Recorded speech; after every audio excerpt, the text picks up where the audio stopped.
নমস্কার, আমি সুদীপ্তা। এভি নিউজে আপনাদের সকলকে স্বাগত। প্রথমেই চোখ রাখবো নিউজ হেডলাইনসে।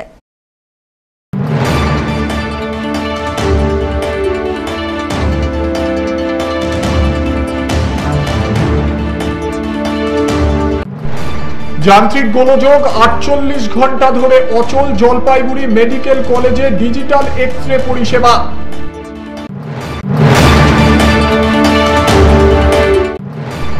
শীতের ধাক্কায় ভাড়া রিটার্ন, রক্ত সংকট চরমে জলপাইগুড়ি মেডিকেল কলেজের ব্লাড ব্যাংকে।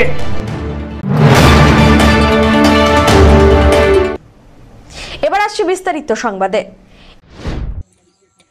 যান্ত্রিক গোলযোগ, 48 ঘন্টা ধরে অচল জলপাইগুড়ি মেডিকেল কলেজের অধীনস্থ জেলা হাসপাতালের ডিজিটাল এক্স-রে পরিষেবা। প্রত্যেক দিন গড়ে 150 থেকে 200 জন রোগী এখানে বিনামূল্যে এক্স-রে পরিষেবা পেয়ে থাকেন। শুক্রবার আচমকাই খারাপ হয়ে যায় মেশিন, দরজায় টানিয়ে দেওয়া হয় পরিষেবা বন্ধের নোটিশ। তাতে সমস্যায় পড়েছেন এক্স-রে করাতে আসা রোগী এবং তাদের পরিবার। বিকল্প হিসাবে 4 কিলোমিটার দূরের মেডিকেল কলেজে 10তলা সুপার স্পেশালিটি হাসপাতালে রয়েছে এক্স-রের ব্যবস্থা। সেখানে রোগীকে নিয়ে গিয়ে এক্স-রে করাতে যথেষ্ট ভোগান্তি বাড়ছে, এমনটাই অভিযোগ রোগী এবং আত্মীয়দের। হ্যাঁ, কোথায় এসেছিলেন? আমি আসছি আগে প্রথমে 10তলা থেকে বললো এখানে যান, এক্স-রেটা করে দিবি। এখানে আসে বললো যে মেশিনটা খারাপ আছে, বললো ঠিক আছে। তো বলছি আপনাদের তো সমস্যা হচ্ছে না? সমস্যা তো হচ্ছে, এখানে পা নিয়ে আমি দাঁড়াইতে পারতেছি না। এখান থেকে এখানে তো মুশকিল হয়ে যাবে না। একটা মেশিন দেওয়া ছাড়া খুব অসুবিধা হয়ে যাবে। এটা হলে আপনাদের সুবিধাও হতো। এটা হলে আমাদের সুবিধা হয়। আমাদের এই এক্স-রে অফিসটা দুদিন থেকে বন্ধ, কোনো এক্স-রে হচ্ছে না। ভাইয়ের পা একটু ক্রেক হয়ে আছে, বারবার যাচ্ছি আসতেছে। এখান থেকে 10তলা যাওয়া আমাদের সম্ভব না। এখান থেকে 4 কিলোমিটার 10তলা, প্রায় দিন ঘুরে আসতে হচ্ছে। ফলে মেশিন খারাপ। এটা কবে সংশোধন হবে এটা? এখন পেশেন্টকে নিয়ে যাবেন 10তলায়, কী করবো, আর নিয়ে যেতেই হবে। সমস্যা তো শেষ নাই, একের পর এক প্রবলেম হয়ে যাচ্ছে হাসপাতালে। তো বুঝে কি সমস্যা হয়েছে এক্স-রে? এটা মেশিনটা কয়েকদিন ধরে খারাপ। কালকে রাত্রেবেলা যখন পেশেন্ট আসছিল তখন তারপরে মেশিনটা খারাপ হয়েছে, এখন থেকে একদমই খারাপ আজকে সকাল থেকে। আচ্ছা, মানে কত পেশেন্ট এখানে আসে আর কি? এখানে পার ডে 130, 40, 50 এরকম। আচ্ছা, আর আজকে করা হবে না? আজকে তো মেশিনটা একদিন পুরো বন্ধ হয়েছে, পেশেন্টগুলো সব ঘুরে আছে 10তলাতে। জানিয়েছেন আপনারা? হ্যাঁ, জানানো হয়েছে। আপনার কি চাচ্ছেন, তাড়াতাড়ি হলে ভালো সুবিধা? হ্যাঁ, যত তাড়াতাড়ি হলে পেশেন্টগুলো তাহলে হ্যারাসমেন্টটা কম হবে, তাহলে আমরা এখানে সব করে দেবো। শীতের ধাক্কায় ভাড়া রিটার্ন, রক্ত সংকট চরমে জলপাইগুড়ি মেডিকেল কলেজ ব্লাড ব্যাংকে। সমস্যায় রোগী এবং আত্মীয়রা। সংকট মোচনে সাধারণ মানুষ স্বেচ্ছাসেবী সংগঠনকে এগিয়ে আসার আহ্বান জানিয়েছেন মেডিকেল কলেজ কর্তৃপক্ষ। শীত বড়ই আদুরে, কিন্তু হাসপাতাল কর্তৃপক্ষের কাছে যথেষ্ট উদ্বেগেরও, কারণ অভিজ্ঞতা বলছে পারদ যত নিম্নমুখী হয় ততই উৎসাহ কমে রক্তদানে। যেমনটা প্রচণ্ড গরম, বর্ষা, নির্বাচন এবং উৎসবের সময় হয়ে থাকে, শীতের ক্ষেত্রেও তাই এবার শীতের কামড় দিতেই তলানি ছুঁয়েছে রক্তভাণ্ডার। ফলে ডোনার কার্ডে রক্ত দেওয়া আপাতত বন্ধ করে দিয়েছে মেডিকেল কলেজ কর্তৃপক্ষ। জলপাইগুড়ি মেডিকেল কলেজের অধীনস্থ জেলা সদর এবং সুপার স্পেশালিটি দুটো হাসপাতাল। জেলার রোগীদের পাশাপাশি প্রতিবেশী দার্জিলিং এবং কোচবিহার জেলার একটি অংশের রোগীরাও এই হাসপাতালের ওপরেই নির্ভরশীল। ফলে প্রত্যেক দিন গড়ে 60 থেকে 70 ইউনিট রক্তের চাহিদা থাকে। সেখানে ভাণ্ডারে জমা পুঁজি মাত্র 4 ইউনিট। এই অবস্থায় রোগীর পরিবারকেই জোগাড় করে আনতে হচ্ছে নির্দিষ্ট গ্রুপের রক্তদাতা, যা চরম মুহূর্তে জোগাড় করতে রীতিমতো হিমশিম খাচ্ছেন তারা। পাশাপাশি রক্ত দেওয়ার পর সেই রক্ত পরীক্ষার পর সময় হতেও লাগছে। সমস্যা ছিল আমার আমার ওয়াইফের পজিটিভ রক্ত লাগতো, মানে ডেলিভারি ছিল, মানে সিজারে উঠেছিল। তো আমি বললাম আছে পজিটিভ রক্ত আছে কি? ওনারা বললো নাই। বললাম এক্সচেঞ্জ করে দিচ্ছি, ওনারা তাও বললো এক্সচেঞ্জও হবে না। আমাদের কথা হচ্ছে ডোনার নিয়ে আসুন, ডোনার নিয়ে এসে রক্ত নিয়ে আসুন। সেই গ্রুপের ডোনার? হ্যাঁ, সেই গ্রুপের ডোনার আনতে হবে। তাতে কতটা হয়রানি হতে হলো? প্রচুর হয়রানি হয়েছে। আমি কালকে সারাটা দিন আমি হয়রানি হয়েছি। সারাদিন হয়রানি হওয়ার পরে আপনি মনে করেন যে বিকাল 4:30, 5টা নাগাদ আমি ডোনারকে পাইছি। হ্যাঁ, তাতে খরচা হলো? খরচা তো হবে, এখন ডোনার করতে গেলে খরচা সাধারণ একটু হবে। এই রক্ত সংকটটা খুব তীব্র হয়েছে হাসপাতালে, তাতে তো আপনাদেরই তো সমস্যা। আমাদের তো সমস্যা হচ্ছে, আমাদের সব সমস্যা হচ্ছে সাধারণত যারা আমাদের থেকে আরও মধ্যবিত্ত, আরও গরিব চাইবে, তাদের তারও অসুবিধা হচ্ছে। এখানে কিছু কিছু দালাল চক্রের রক্ত বিক্রিও করতেছে। তাই? হ্যাঁ। কোথায় তারা আছে? এখানে কিছু নেশাখোর আছে, তারা এসে রক্ত নিয়ে মানে পচার দ্বারার জন্য, মানে যারা ড্রাগস যারা খায় তারা তো 1100-1200 টাকা দিয়ে ব্লাড বিক্রি হচ্ছে। তাই? হ্যাঁ, কালকে আমার চোখে পড়েছে, এখান থেকে ব্লাড বিক্রি হচ্ছে, এখান থেকে টাকা বিক্রি, মানে টাকা লেনদেন হচ্ছে। চন্দন সরকার। চন্দনবাবু রক্তের জন্য এসেছিলেন, রক্ত পেলেন? রক্তের জন্য আসছিলেন, রক্ত পাইনি। কি বললেন? বললো রক্ত ডোনেট করে দিয়ে তারপর রক্ত নিতে হবে।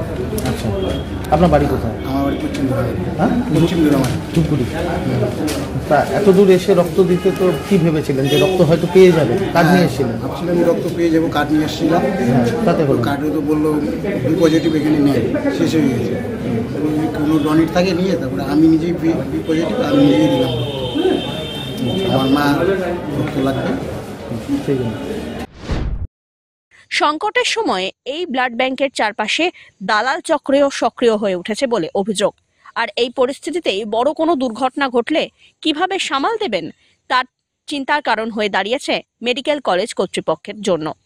পরিস্থিতি মোকাবিলায় স্বেচ্ছাসেবী, সমাজকর্মী, ক্লাব সংগঠন থেকে সমাজের সর্বস্তরের মানুষকে এগিয়ে আসার আহ্বান জানিয়েছেন জলপাইগুড়ি মেডিকেল কলেজ কর্তৃপক্ষ। আচ্ছা, এই যে সমস্যাটা, এটা ওভারকাম করার উপায়টা কি আছে? এটার উপায় হচ্ছে সাধারণ মানুষকে এগিয়ে আসতে হবে ব্লাড ডোনেট করার জন্য। যেখানে জলপাইগুড়ি জনসংখ্যা যেটা, তার মাত্র 1% ডোনেট করে, যেখানে দরকার বা এলিজিবল ডোনার যেখানে রয়েছে প্রায় আপনার 48,000, সেখানে সারা বছর কালেকশন হয় 15,000। এই যে সংকটটা, এই যে প্রথমেই ডেফিসিয়েন্সি 1/3 ডেফিসিয়েন্সি হয়ে যাচ্ছে, এটা কারণ ডোনাররা সময় মতো ব্লাড ডোনেট করছেন না। এতে কি যারা সাফারার, থ্যালাসেমিয়া, আদার ব্লাড ডিসক্রাসিয়াস, এই সমস্ত পেশেন্টরা, বা সাডেন হঠাৎ অ্যাক্সিডেন্ট হলো, হঠাৎ পিপিএইচ হলো, হঠাৎ এপিএইচ হলো, একটুবি প্রেগনেন্সি রাপচার হয়ে গেল, সেই সব ক্ষেত্রগুলোতে পেশেন্টরা খুব সাফার করে। আপনার তো দুটো হাসপাতালকে সামলাতে, দুটো হাসপাতাল, সুপার স্পেশালিটি, এমসিএইচ হাব, দুটো একটা বড় পয়েন্ট। আর মেডিকেল কলেজ ঘোষণা হওয়ার পর থেকে এখানে তো পেশেন্ট লোড অনেক অনেক বেড়ে গেছে। বিভিন্ন জায়গা থেকে পেশেন্ট রেফার হয়ে আসছে, ধূপগুড়ি, ময়নাগুড়ি, তারপরে আপনার মালবাজার সাইড, সব জায়গা থেকে, হলদিবাড়ি সাইড, সব থেকে রেফার হয়ে আসছে। সুতরাং পেশেন্ট লোড যেরকম হচ্ছে, সেই রকম পরিমাণ ডোনেশন হচ্ছে। এটা কি শীতের জন্য কি কিছুটা? হ্যাঁ, শীতের জন্য কিছুটা হয়েছে। হ্যাঁ, তারপরে শীতের সময় একটু কমে যায় ডোনার। হ্যাঁ, কিন্তু সাধারণ মানুষকে এগিয়ে আসতে হবে। সংকটটা তৈরি হয়েছে, এটা কাটিয়ে তোলার উপায় কি? শীতকালে তো একটা সমস্যাই বলা যেতে পারে, এটা বড় সমস্যা। কিছু কিছু সময় বছরে, যেমন ধরুন শীতকালে, বা যেখানে যখন আমাদের বড় উৎসব থাকে, কিংবা ধরুন ইলেকশনের সময় থাকে, যখন স্বেচ্ছাসেবী সংগঠন তারা অন্যান্য কাজে ব্যস্ত থাকে, এই ধরনের একটা সংকট তৈরি হয়। তা আমরাও যেটা লিখিতভাবেও আবেদন জানিয়েছি, বিভিন্ন যে সমস্ত আমাদের স্বেচ্ছাসেবী সংগঠন আছে, সঙ্গে হচ্ছে আমাদের যে কলেজগুলি আছে, বিভিন্ন যে ধরুন প্যারামিলিটারি যে আমাদের সংস্থা, বিএসএফ আছে, এসএসবি আছে, আমাদের পুলিশ আছে, সবাইকে আমরা আবেদন জানিয়েছি।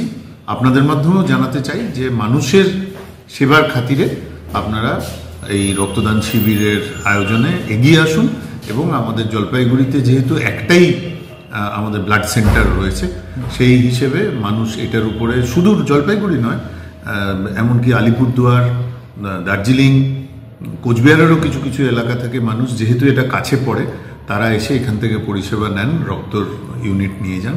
সেই হিসেবে আপনারা এগিয়ে আসুন, মানুষের সাহায্যের জন্য এগিয়ে আসুন।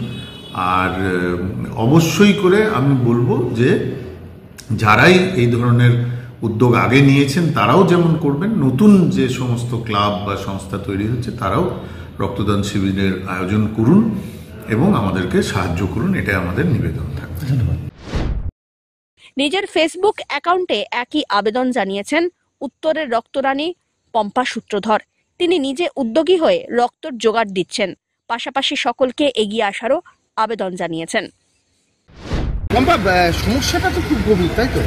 সমস্যা সত্যি খুব কঠিন হয়ে দাঁড়িয়েছে এখন, কারণ বিশেষ করে তো আমাদের একদিকে থ্যালাসেমিয়া পেশেন্ট, তার মধ্যে রয়েছে আমাদের মাতৃমা, সেই মায়ের নতুন মায়ের যখন জন্ম দেওয়ার যে ইয়েটা চলে আসছে, রক্তের প্রয়োজন আসছে, কারণ সকলেই জানে যে একটা সিজারের সময় ব্লাড লাগে।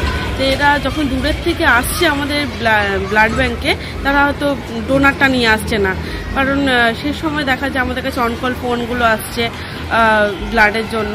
তো একজন দুজন করে তো সেই সমস্যাগুলো মেটানো যাচ্ছে না, তবুও যতটা পারছি করছি। তো সবার কাছে আমি কালকেও সোশ্যাল মিডিয়ার মাধ্যমে জানিয়েছি, এবং আমরা চাচ্ছি যে ক্যাম্পেইনিং হোক, আর সকলেই মিলে প্রতিটা সংস্থা থেকে আগিয়ে আসুক, এবং প্রতিটা জায়গা থেকে আগে যদি না আসে, ক্যাম্পেইনিং যদি না করে, তাহলে পরে আমাদের পক্ষে সম্ভবই না যে এরকমভাবে এতগুলো মানুষকে পাশে রাখার। কারণ হচ্ছে প্রচুর রক্তের দরকার, যেখানে আগে আমাদের ব্লাড ব্যাংকে 60 থেকে 70 প্যাকেট রক্ত বেরোতো, এখন 100 থেকে 120 প্যাকেট। আপনারা যদি খোঁজ নেন তাহলে বুঝতে পারবেন।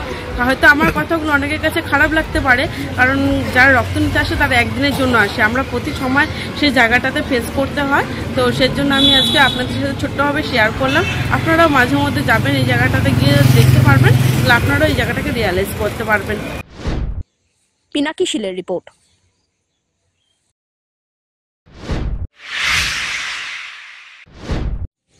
পশ্চিমবঙ্গ রাজ্য সরকারি পেনশনার্স সমিতির মুখপত্র প্রবীণ কণ্ঠর 30তম বর্ষ উদযাপন উপলক্ষে রবিবার সাংস্কৃতিক প্রতিযোগিতার আসর বসল শহরের বাবুপাড়াস্থিত কর্মচারী ভবনে। সমিতির জেলা সম্পাদক গৌরাঙ্গ রায় জানিয়েছেন, সংগঠনের মুখপত্রর 30তম বর্ষ উদযাপন করছে বিভিন্ন ধরনের প্রতিযোগিতার মধ্যে দিয়ে। আবৃত্তি, কবিতা, সঙ্গীত প্রতিযোগিতার পাশাপাশি রয়েছে খেলাধুলো। তিনি আরও বলেন, মালবাজারে মহকুমা স্তরে অনুষ্ঠিত হয়েছে প্রতিযোগিতা, সদর মহকুমার অনুষ্ঠানেরও আয়োজন করা হয়েছে। এছাড়াও আগামী 30শে ডিসেম্বর জেলাগতভাবে উদযাপনের সমাপ্তি হবে বলে জানিয়েছেন তিনি। আজকে আমাদের সমিতি পশ্চিমবঙ্গ রাজ্য সরকারি পেনশনার সমিতি, তার যে মুখপত্র প্রবীণ কণ্ঠ, তার 30তম বর্ষ আমরা উদযাপন করছি। আমরা এই উদযাপন যেভাবে করতে যাচ্ছি সেটা হচ্ছে আমাদের পরিবার পরিজনের মধ্যে আমাদের যে ছেলে মেয়েদের নিয়ে তাদের নিয়ে সাংস্কৃতিক প্রতিযোগিতা করছি। আমরা গতকাল মালবাজারে আমাদের অনুষ্ঠিত হচ্ছে মালবাজার মহকুমা স্তরে, এবং আজকে সদর মহকুমা স্তরে অনুষ্ঠিত হচ্ছে, এবং আগামী 30 তারিখে আমরা জেলাগতভাবে আমাদের এই কর্মসূচি অর্থাৎ উদযাপন আমরা সমাপ্ত করব। এর মধ্যে আমরা যেমন অঙ্কন প্রতিযোগিতা রেখেছি পরিবার পরিজনদের ছেলে মেয়েদের নিয়ে দুটো বিভাগে, আমরা আবৃত্তি প্রতিযোগিতা রেখেছি, আমরা সঙ্গীত প্রতিযোগিতা রেখেছি। এছাড়া কিছু খেলাধুলা আছে আমাদের পরিবার পরিজনদের নিয়ে। আমরা মূলত আজকে যে সময় আমরা করতে যাচ্ছি, আমাদের ভারতবর্ষের যে সংস্কৃতি, যে মুহূর্তের মধ্যে মিলন, সেই জায়গায় আজকে বিঘ্ন ঘটছে, আমাদের সংবিধান আঘাতপ্রাপ্ত হচ্ছে। সেই জায়গায় দাঁড়িয়ে একটা সুস্থ সংস্কৃতির প্রয়োজন। সেই নিরিখেই আমাদের সমস্ত যে কর্মসূচিগুলো করছি, আমাদের যে প্রতিযোগিতাও করছি, তার মধ্যেও তার প্রতিফলন আমরা ঘটানোর চেষ্টা করছি। এটাই হচ্ছে আমাদের সংগঠনের এই বিষয় নিয়ে ভাবনা চিন্তার মধ্য দিয়ে আমরা এটা করছি। সব্যসাচী মজুমদারের রিপোর্ট, এভি নিউজ।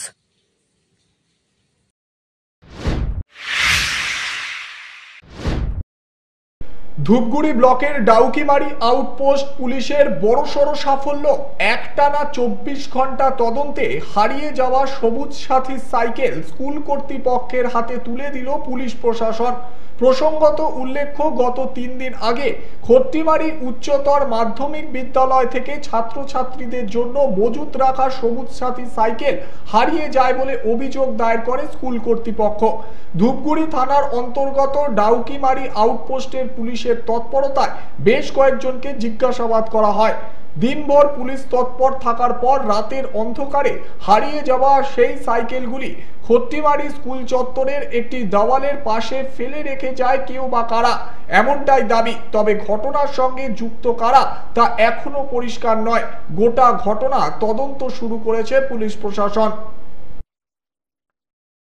আমরা শুনি যে এখান থেকে সাইকেল চুরি হয়েছে, 4-5টা সাইকেল। সেটা আমরা সঙ্গে সঙ্গে আমাদের ডাউকিমারি আউটপোস্টে আমরা অভিযোগটা জানাই, এবং 2 দিন পুলিশ সক্রিয়ভাবে তারা কিন্তু তাদের দায়িত্ব পালন করে তারা কিন্তু আজকে সেই সাইকেলগুলো তারা উদ্ধার করে। এটা আমরা এই খট্টিমারি হাই স্কুলের কমিটি, ম্যানেজিং কমিটির পক্ষ থেকে আমরা আউটপোস্ট তথা পুলিশ প্রশাসনকে আমরা ধন্যবাদ জানাতে চাই।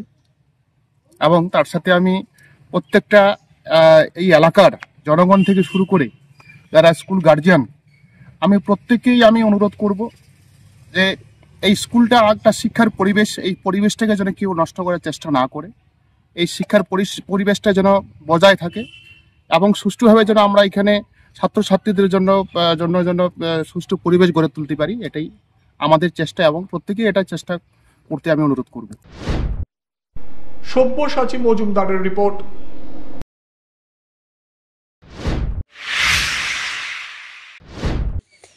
পঁচিশে ডিসেম্বর উপলক্ষে রকমারি জিনিসপত্রের বিক্রি বাট্টা শুরু। শীতের আমেজ বেশি থাকায় উৎসবের আমেজ দারুণ হবে, এমনটাই বলছেন ক্রেতারা। আগামী 25শে ডিসেম্বর বড়দিন, যীশু খ্রিস্টের জন্মদিন। সেই দিনটিকে সামনে রেখে জলপাইগুড়ি শহরের বিভিন্ন পাইকারি এবং খুচরো বাজারের দোকানগুলিতে বিভিন্ন রকমারি জিনিসপত্র বিক্রি শুরু হয়েছে, যার মধ্যে রয়েছে টুপি, সান্টাক্লজ, আরও নানা জিনিসপত্র। এবার শীতের প্রকোপ অনেকটাই বেশি থাকবে, এমনটাই জানা গিয়েছে আবহাওয়া দপ্তর সূত্রে। তাই এবার 25শে ডিসেম্বর উৎসবটিও ভালোভাবেই পালন করা হবে বলে জানিয়েছেন ক্রেতারা। তাই এখন বাজারে এই সমস্ত জিনিসপত্র বিক্রি করতেই ব্যস্ত রয়েছেন তারা। যদিও বাজার এখন তেমন ভাবে জমে না থাকলেও বিক্রির পরিবেশ তৈরি হয়েছে জলপাইগুড়িতে।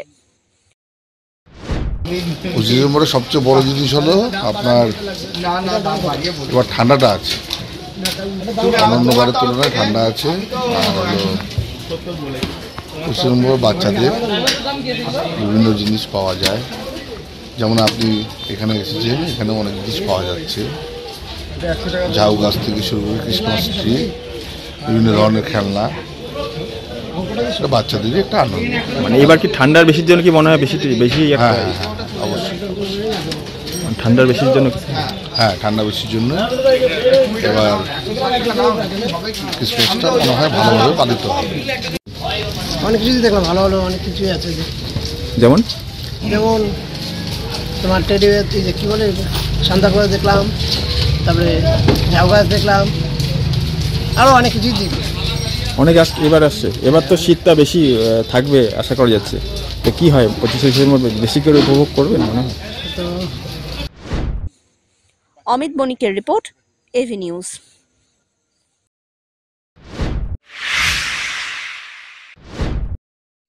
রাসায়নিক সার এবং কীটনাশক ব্যবহার ছাড়াই সম্পূর্ণ জৈব পদ্ধতিতে হলুদ চাষ করে সাফল্য পেতে চলেছেন জলপাইগুড়ি সদর ব্লকের বোয়ালমারীর নন্দনপুর গ্রাম পঞ্চায়েত এলাকার সন্ন্যাসী পাড়ার একাংশের কৃষক।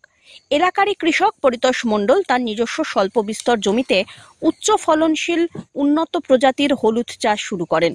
এই চাষে তিনি প্রাথমিক প্রশিক্ষণ পেয়েছেন জলপাইগুড়ি কৃষি দপ্তর থেকে। এবছর তিনি হলুদ চাষ করে যথেষ্টই ফলন পাবেন বলে আশাবাদী। এ বিষয়ে পরিতোষ বাবু বলেন, বাড়ির চাষবাসে অল্প বিস্তর জমিতে উচ্চ ফলনশীল উন্নত মানের হলুদের চাষ শুরু হয়েছে। চারাগুলি মোহিতনগর ফার্ম থেকে সংগ্রহ করতে হয়েছে। এগুলি মূলত হাইব্রিড প্রজাতির। এই ধরনের হলুদ চাষে আর্থিক লাভের সম্ভাবনা যথেষ্টই বেশি বলে জানিয়েছেন তিনি। আমাদের জলপাইগুড়ি সদর ব্লকের মোহিতনগর যে ফার্ম আছে, সেই ফার্ম থেকে ওনারা আমাদের এই চারা দিয়েছেন। সেই চারা এখানকার এলাকার সমস্ত ফার্মার্স ক্লাবের সদস্যদের আমি বিলি করেছি, আমি নিজেও চাষ করেছি। এই হলুদটা কেমন ফলন হয়? এটা যথেষ্ট ফলন। ওনারা এবার আমাদের নতুন দিয়েছেন। আমরা ওনাদের বলবো যে সন্ন্যাসীবার ফার্মার্স ক্লাব থেকে ওনাদের ধন্যবাদ যে এই আদা হলুদ যে পরিমাণে হয়েছে ওনারা ভিজিটও করেছেন বা ওনারা আসবেন, দেখবেন, যথেষ্ট লাভবান আছে। বলছিলাম, এই হলুদ কি ইতিপূর্বে চাষ করেছিলেন? হ্যাঁ, এর আগেও চাষ করেছি। সেটা হলুদে কি অন্যান্য চাষের পাশাপাশি কি হলুদে লাভজনক করা যায়? হ্যাঁ, লাভজনক করা যায়। অন্যান্য গতবার যেমন আমরা নোকাল করেছি, ওনারা এবার আমার মোহিতনগর ফার্মে থেকে আমাদের দিয়েছেন। তাতে নিচে আপনার হলুদ, উপরে আপনার বিভিন্ন সিম, লাউ, একই জমির মধ্যে, অল্প জমির মধ্যে কিভাবে করা যায় সেটা কৃষক খাওয়ার জন্য হয়, সেটা যেটা বেশি অর্থের জন্য বিক্রিও করা। শেষ করবার আগে নিউজ হেডলাইন্স আরো একবার।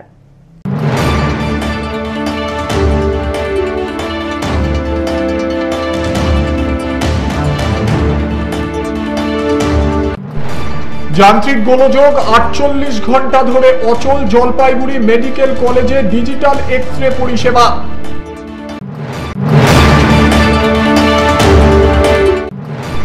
শীতের ধাক্কায় ভাড়ারে টান, রক্ত সংকট চরমে জলপাইগুড়ি মেডিকেল কলেজের ব্লাড ব্যাংকে। শেষ করবার আগে নিউজ হেডলাইন্স আরো একবার। এখনকার মতন এভি নিউজ এ পর্যন্তই। পরবর্তীতে আসছি আরো সংবাদ নিয়ে। দেখতে থাকুন আমার বিশেষ। নমস্কার।